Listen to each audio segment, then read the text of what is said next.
حدیث نمبر 6724۔ ابو مالک اشجعی اپنے والد سے روایت کرتے ہیں، وہ فرماتے ہیں رسول اکرم صلی اللہ علیہ وسلم اس شخص کو جو اسلام قبول کرتا یہ کلمات سکھاتے: اللہم اغفر لی وارحمنی واہدنی وارزقنی۔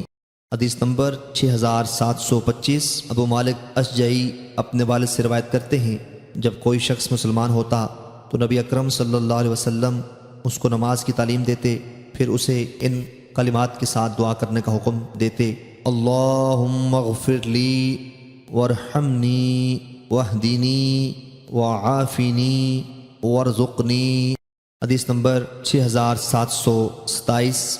حضرت سعد رضی اللہ تعالیٰ عنہ فرماتے ہیں ہم رسول اکرم صلی اللہ علیہ وسلم کے پاس تھے تو آپ نے فرمایا کیا تم میں سے کوئی شخص اس بات سے عاجز ہے کہ ہر روز 1000 نیکیاں کمائے؟ اہل مجلس میں سے ایک شخص نے سوال کیا کیا ہم میں سے کوئی ایک کس طرح 1000 نیکیاں کما سکتا ہے؟